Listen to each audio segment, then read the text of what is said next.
I had a dream. And on that dream, I was so happy. Gumising raw ako sa isang di pamilyar na lugar kung saan napapalibutan ako ng mga taong may ibang lengguwahe. May kakaibang paniniwala at kultura at higit sa lahat, may nakakamanghang arkitektura at mga tanawin. Weirdly enough, kasama ko raw ang isa sa mga workmates ko na lilibutin ang buong lugar. Pareho kaming excited, kinakabahan, overjoyed, at busog na busog sa experience na para bang ayaw na naming matapos ito. Except, di pala ito isang panaginip. It was real. Binalik kami dito sa Junction Station. Parang nag-experience na tawag ko. Nagsayang. It was happening right before our eyes. Eto ang kwento ng adventure namin dito sa Taiwan.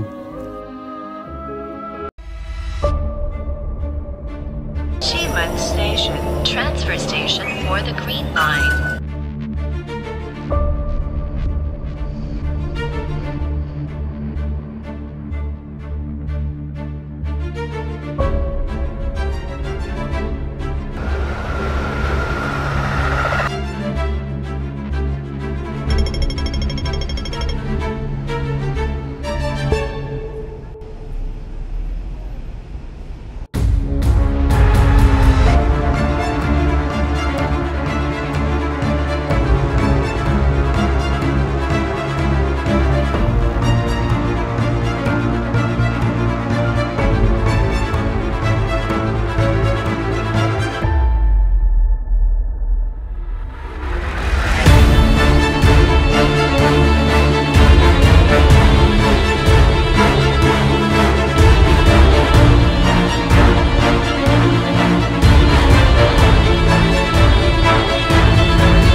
Well, as always, ang pinaka-exciting at nakakakabang part ng bawat out-of-the-country adventure ko ay ang pre-departure. It's when you prepare all the documents, pack your luggage, plan your OOTDs, at kung saan haharap ka sa mapanuring pagtatanong ng immigration. And on this journey, bitbit ko ang first-time international traveler na si Karian, ang tanging kaibigan na nabudol ko to visit an unfamiliar place para sa aming dalawa. Pagdating sa airport, una naming chinek ang aming mga travel documents.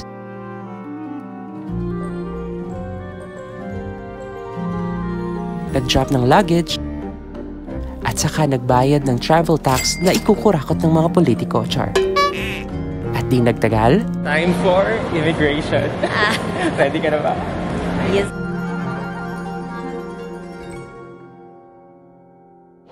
So mga lococheros, if you reach this point, this only means that we passed immigration. Yay! And this is Karian's first ever outside the country na, di ba? Travel. Yes. Anong feeling na nakapasa ka? Nakapasa ng board exam. Board exam, di ba? Kasi first time. Masaya? Fulfilling? Masaya. Kasi, Masaya. Kasi grabe Like preparation natin dito, di ba? Nag-practice pa tayo. Pero, ang tanong ko is, what were the questions asked from you? Asked of you by the immigration officer? Yung destination ko, if it's, when ba last nag-travel ako outside the country. So, since it's first time, so sabi ko, first time. Tapos, pagkasabi kong ganun, doon na nag-ask ng COE. Tapos, siya nagkasama mo? Ka-friend ko. Siya, saan?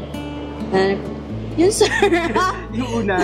Yung una, sir. Were you nervous at first? Like, legit. At first, di ko na-feel yung kaba. Like, wala at most. Like, parang pa-confident pa yung ganun. Murag nagkuha na akong heartbeat ko. Kinabahan ka bigla? Oo, nagkuha na ako. Nag-shocks ako. Lord, ikaw nang bahala sa akin. Parang, okay lang naman. Sumuto. Pag-ask niya, dayon, nag-smile lang ako. Like, smile lang talaga. Hindi ako kinabahan. Hindi rin ako natakot. Pero, pagpunta ko doon, paglapit ko, ang una niyang pinagawa sa akin is pinaremove niya yung glasses and hat. Tapos yung itsura niya, para siyang galit na para siyang... Oo nga. Para siyang stricto talaga siya. Tapos doon ko, sabi ko sa sarili ko, shit. Ay, shocks. nung sinabi yung final destination, medyo nag-loading ako ng slide. Tapos sabi ko pa, actually, punta ako ng Taipei, tapos Hong Kong. Sabi niya, so final destination mo is Hong Kong. Oh, teka. Opo. Since na-mention mo yan, ano pala yan? Na-mention pala niya. Na? May short-term memory talaga ako. Kay pag-ingon niya na, sinong kasama mo? Yung friend ko, siya po. Di ba, papuntang Hong Kong siya? Po, yes po, pero ako, babalik po ako ng Cebu. Siya, sa Taiwan ka lang. Yes po, Taiwan lang po. So, kailan balik? Doon na. Tinanong niya ako ng trabaho ko. Sige pa, yung company name. Tapos sabi niya, gano'n na katagal? Sabi po, almost 6 years na po in January. Tapos parang nakita ko sa itsura niya, sa mukha niya, parang, okay. Para bang may kino-confirm siya sa system na nakikita siya. Tapos niya, alright. Tapos, niya na ako, picture na, tapos tatak na agad. So, wala na. So, nung afternoon, sabi ko, yes, pasado. Ang hinihintay ko lang talaga is ikaw. Matapos ang mabilisang tsikahan, agad naman kaming nag-book ng eSIM sa Klook at inactivate ito. At nag-order na rin ng Taiwan Easy Pass. Ilang minuto pang lumipas at nagbukas na rin ang boarding gate. This time, pareho naming masusubukan ang Starlux Airlines, isa sa pinakabagong premium full-service carrier ng Taiwan. At sa napaka-reasonable na rate, may kasama na itong 23 kilos checked-in luggage, pillow, in-flight meals and drinks, at sit-back entertainment. Actually, ang saya ng naging experience namin dito. Talagang sulit kumbaga. Matapos ang halos 3 oras ay narating din namin ang Taiwan. At as usual, dumaan kami ng immigration with no questions asked. Nag-claim ng luggage, nag-withdraw ng pera sa Bank of Taiwan using our GCash card, at agad na kinlaim ang aming Taiwan Easy Pass from Klook. Medyo kinakapapa namin ang railway system ng Taiwan na agad naming nasubukan para makarating sa Ximending, kung saan kami manunuluyan ng ilang araw. About to leave, already packing, come with me, I'm not really asking, we'll get away to a place where we don't know. About to see the world in action, what we can be, life with no distractions, we'll get away, this is what we waited for. Take my hand, we'll make it somehow, we can't miss out. I'm done living life with the lights out, die with my own doubts. Be free with me. Let's go, let's be free with me. Dito na kami ngayon sa Taipei. At dito kami sa Taipei Main Station. Papunta na kami ng Ximending sa aming accommodation. We were actually 30 minutes earlier from our expected time arrival. However, nawala-wala kami. Kakahanap ng Banan Line. Waste yung pagka-early. I think nandun kami ngayon sa stage na nag-a-adjust pa. We're still getting to know the train system dito. Wala kasi ganito sa Cebu. Wala. Sanay lang tayo sa 13th seat.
clueless na, but we have... Gutom na. Gutom na talaga. We have finally arrived. Nakuha namin ang accommodation na to months ahead at magsisilbi naming tirahan for the next 6 days. It basically has all we need from oven, kitchen utensils, mini ref, cabinet, malaking comfort room,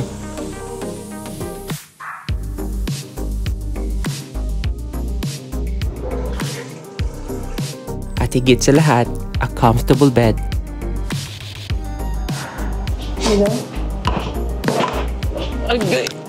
Ay, di ko bet na nasa babaw. Dito? Ayaw mo dito? Oo. Ano dyan? Ano na? At bilang gutom na, agad naman kaming lumabas para sumakay ng Green Line papuntang Songshan. Gamit pa rin ang aming Taiwan Easy Card.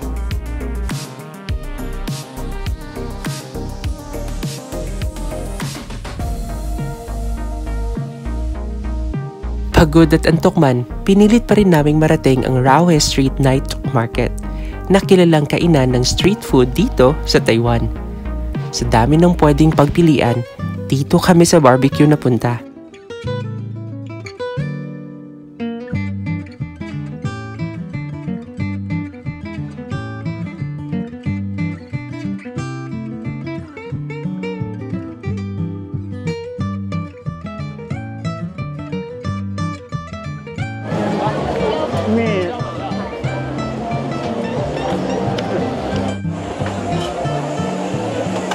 Ito na.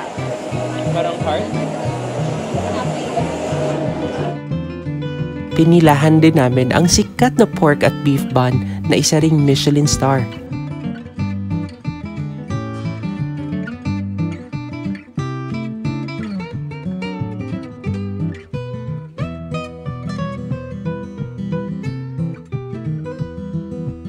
Sa dami ng tao, nakapagdesisyon kami na umuwi na at nang makapagpahinga. Bilaw na ko kayo. Masarap ang pork, in fairness.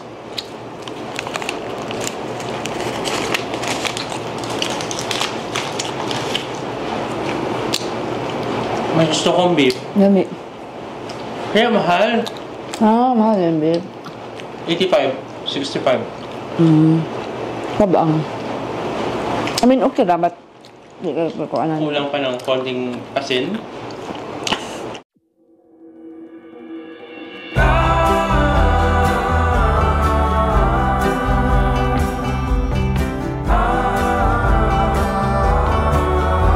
Mga Lococheros, it's officially our first full day dito sa Taipei, Taiwan. Actually, nasa Simending pa rin kami.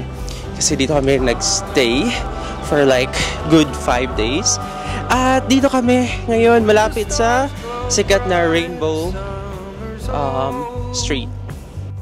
In the misty bright moonlight I were told, when the storm is raging in your head.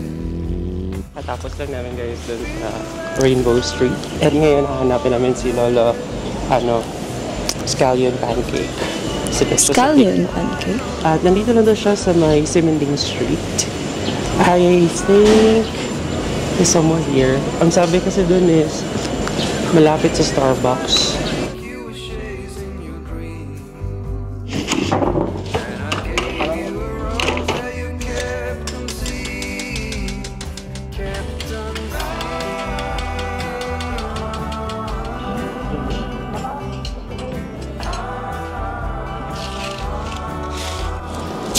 Siguro mas masarap na kung mas marami pang sauce at mas marami pang hinalong like bacon, ham, no?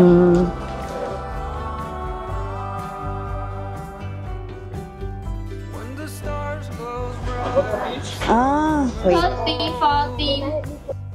In the misty bright moonlight 40. when the storm is Average lang. There are no failures, only temporary setbacks. Wow. they seem all green but they hide all the monsters. Ano yan? Bakit ito? To heal the wounds of love, you must love even more. Not applicable. Hindi na siya applicable sa akin. And I gave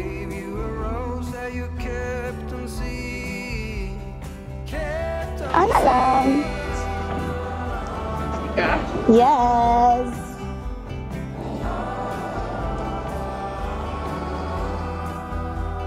Sa accommodation namin, ipinagpatuloy ang pagkain at nag-ala food critic.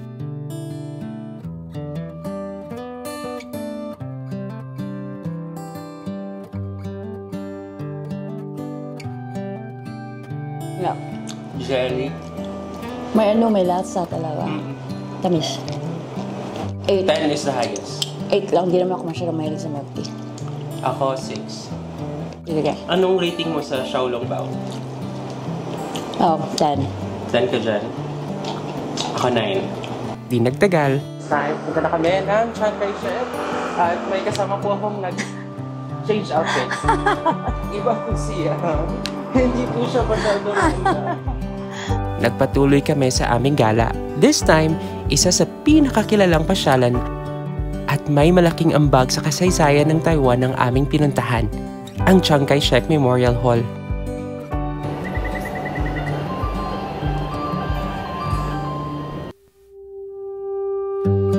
We're here at Chiang Kai-shek, guys. Yes! Ang laki niya. Ang laki niya. Super! At ang ganda. Ang ganda, ang linis. Saan ka na, Karyan? When the old one's gone under the knife, and I can feel the sun on my skin, beginning to thaw from within.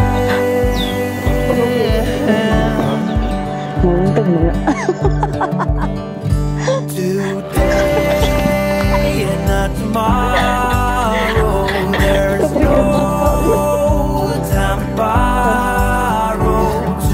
Today is a good day to live. 1, 2, 3. At pagkatanghali,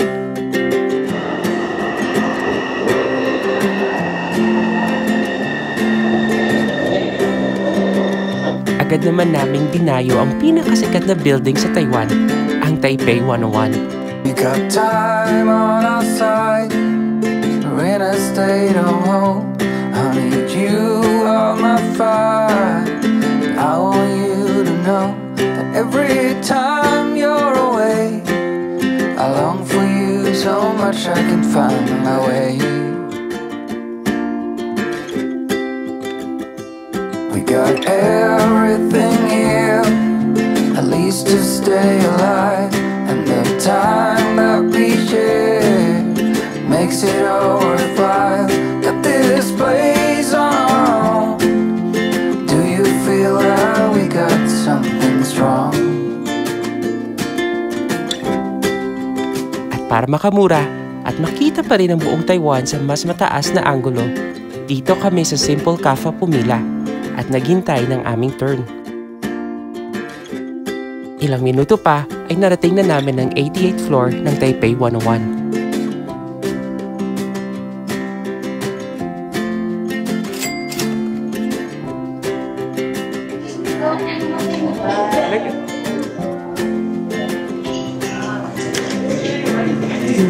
No?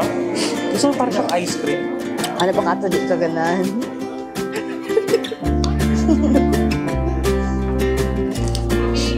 Oh, nag-start na din ang diwa. We got time on our side. We're in a state of hope. I need you on my fire. I want you to know that every time you're away, I long for you so much I can find my way. And I saw you walking the line, and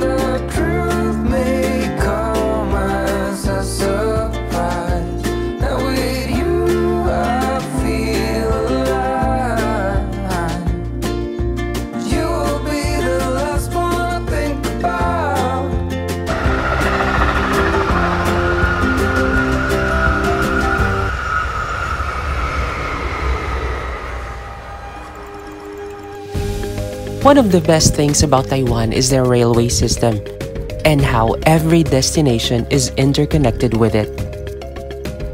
I'm sure Philippines can't relate. Naging napaka-smooth ang naging travel namin from Taipei 101 to Taipei Zoo, na siya naming naging next destination.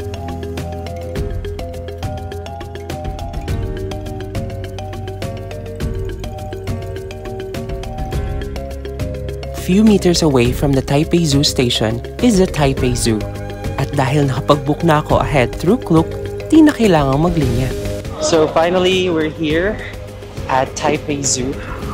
2:30 na ng hapon at hulas na kami. Kasi unpredictable yung weather. Parang sasama, pero hindi naman umuulan. Tapos biglang iinit. Pero dahil sa dami ng lakaran, grabe yung pawis tagat-tagat din. Diba? Pero we cannot complain. It's better na maaraw kesa mag-yun ka, diba? So, nandito tayo sa Taipei Zoo. Ano yung nilook for mong makita? Panda. Correct. Panda din ako. So, hanapin natin si Panda. Huwag natin puntahan yung mga hindi naman natin kailangang makita.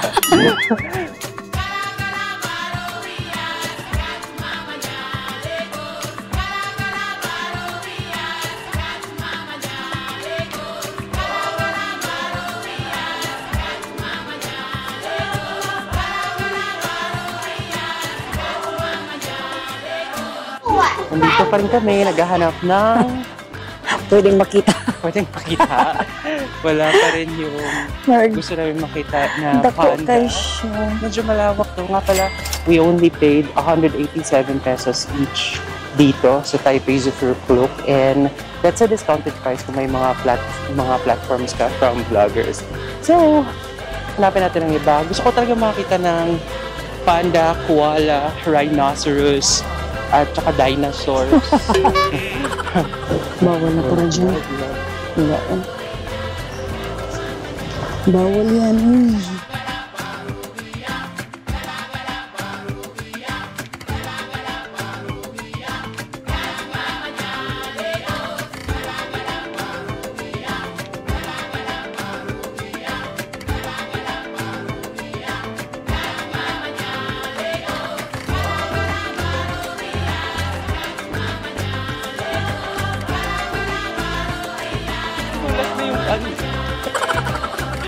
So you pa.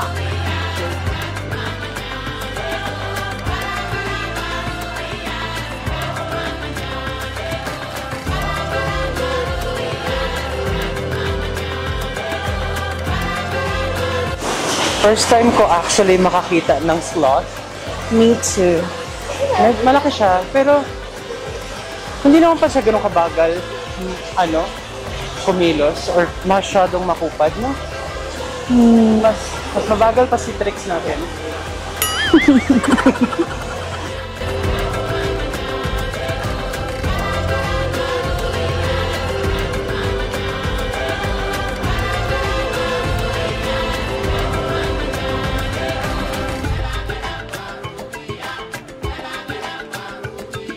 Tayo ba? Oh my God.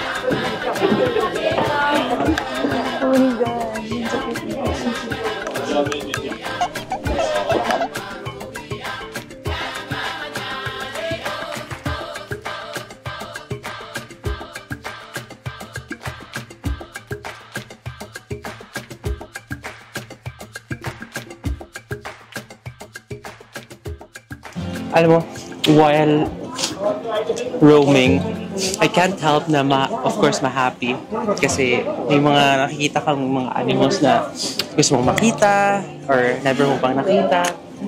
Pero at the same time, parang ako nagigilty kasi they should be in the wild, diba? Pero parang nasa enclosed space sila. Malaki naman ang space. Pero kung meron mang dapat animal na nakakulong, yun yung mga buhaya sa Pilipinas.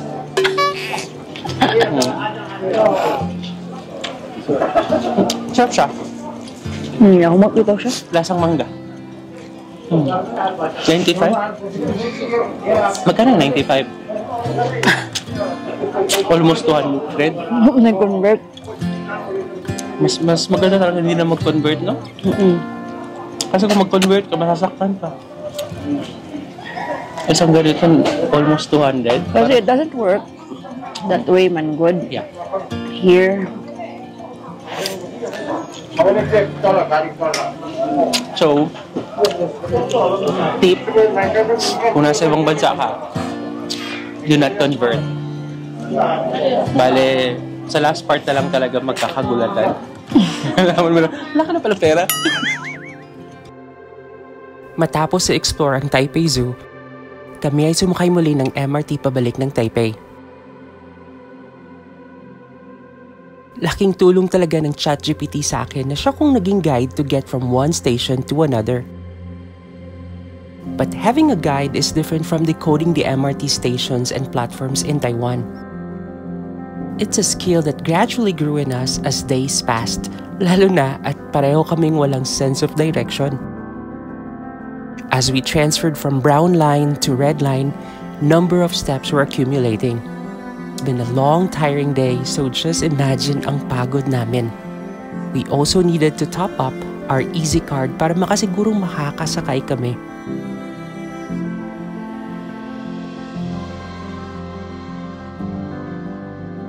After finding the exit, it's time for the Google Maps to lead us our way to Takimura Izakaya. Pero mukhang mali ata na sundin namin ito dahil pinaikot-ikot kami sa Taipei. Guys, hulas na kami. It's very haggard looking.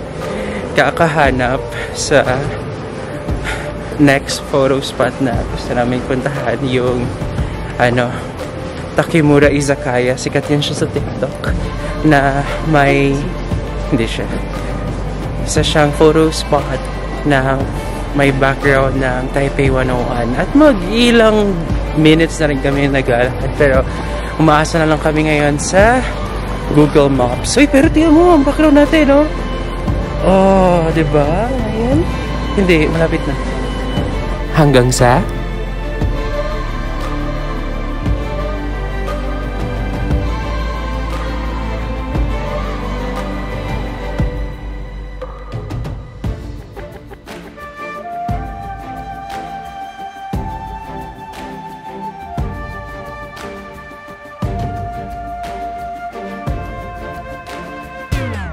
sa layo ng nilakad namin, halos wala nang ibang ginawa si Karian kundi umupo at makipagkwentuhan sa mga kapwa Pinoy na aming nakilala rito.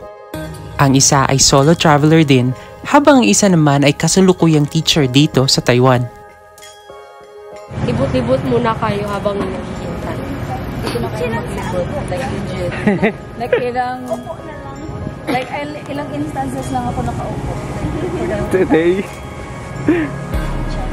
2 araw pa lang kami sa Taipei pero tila nalibot na namin ito sa pagod. Kaya kami ay nagdesisyon ng umuwi ng makapagpahinga.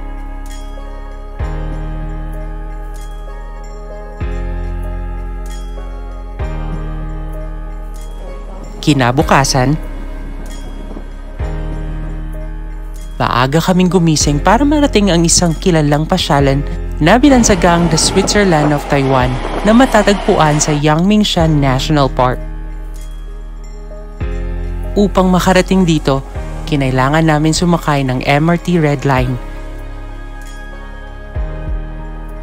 at saka sumakay ng S15 bus na maaaring magtagal ng halos 2 oras. Naging smooth naman ang aming pagsakay kahit na naulan. Itinuloy pa rin namin. Umaasang sa mismong grassland ito mismong hihinto. Nagpatuloy kami sa aming biyahe nang biglang pinababa kami ng bus driver. Sa hindi namin malamang dahilan, binalik kami dito sa Jianshan Station. So the entire time, sumakay lang kami ng bus. Mark, nag-experience na tawag ko. My God, nagsayang. Kaya pala parang ang tagal na natin. Ang alam namin sa King Changgang kami bababa. Kasi yun yung last stop. Oh my gosh. How unfortunate. Balik na lang tayo. So, it's not meant for us. Balik na tayo ng Ximen Station.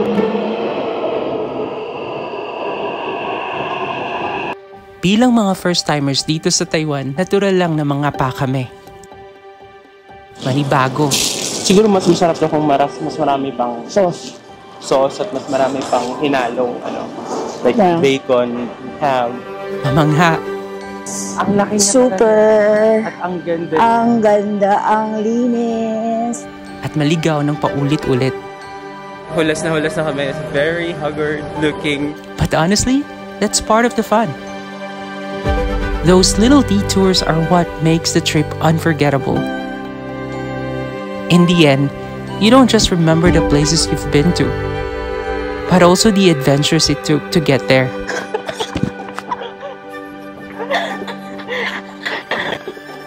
Well, minsan ka lang naman makakapag-Taiwan, so might as well get lost and enjoy the ride.